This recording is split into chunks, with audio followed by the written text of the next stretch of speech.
And next year, definitely. She's me raw. Now, you have played some incredible on-screen villains, so I think that this story that we're going to show next is going to be fascinating for you. Okay? It's quite something. It's about a boy whose life was turned upside down when he discovered that his true identity of his father was so notorious.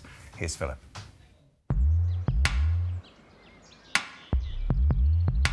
I lived my life, all my life, as Philip Witcomb. I grew up as Philip Witcomb, Philip Charles Robert Witcomb. And my mum and dad were two English people. In 1989, my adopted father sits me down and tells me who my real father is.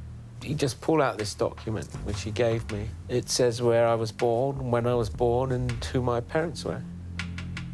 Maria Luisa Sendoya, my mother's family name. My father's name, Pablo Escobar. I grew up not knowing that I was the firstborn son of the world's biggest drug lord. Pablo Escobar became one of the wealthiest and most feared criminals in history. He was known as the King of Cocaine, and his war against the Colombian government resulted in assassinations, bombings, and thousands of people's deaths. I didn't know who he was, but once he explained it all to me, you know, I've grown up, I understand. I learned to despise what that man did. If your father is a big drug lord that's fighting the government, blowing up people, you suddenly become a bit of a target. Philip's adoptive father, Patrick Witcomb, worked for the British Secret Service and was stationed in Colombia to track drug money. One particular mission resulted in a shootout.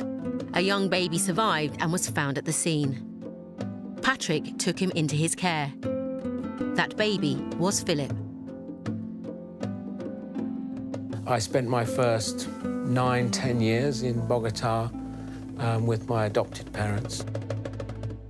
I couldn't stay in Colombia. Security issues were really bad there, particularly in relation to me. Even after his adoption, Philip was not safe, and there were several attempts to kidnap him by Escobar's drug cartel. So the decision was made to send him over 5,000 miles away to a boarding school in the UK. I had terrible pains, homesick pains. But you harden up over the years.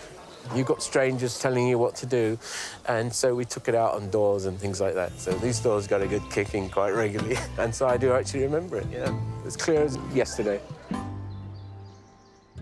I came to Lupton in 1975, and if you look back in the annals of history, you'll see that 75 onwards is when my real father was beginning to dominate the drugs trade.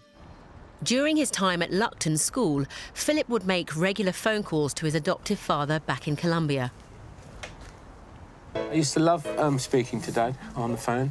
It's nice to hear his voice, and it connected me with the old country of Colombia. And it was something very special. I can't imagine what those calls used to cost.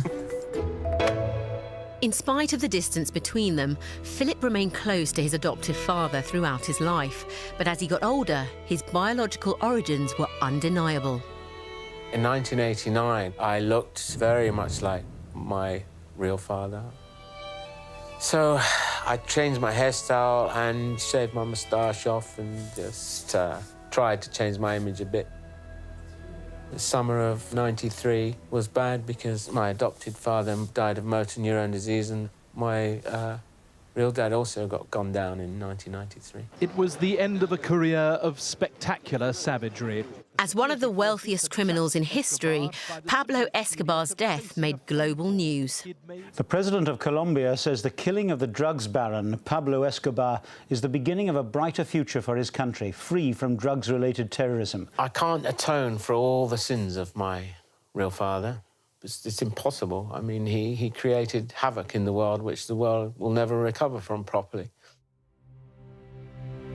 Philip's life is drastically different to that of his biological father, and these days he spent his time working as a hyper-realist artist in Mallorca. I haven't sketched in the grounds of Lupton School for over 40 years. It reminds me of the peace and security that I had as a child. I mean, I could have been quite easily gone the wrong way and ended up, I don't know, being part of my real father's business. I'm eternally thankful for that. Wow. What Listen. a final thought I know. to have. Listen, thank you so much, Philip, for sharing that extraordinary story. And it must have been really difficult for him because you want to be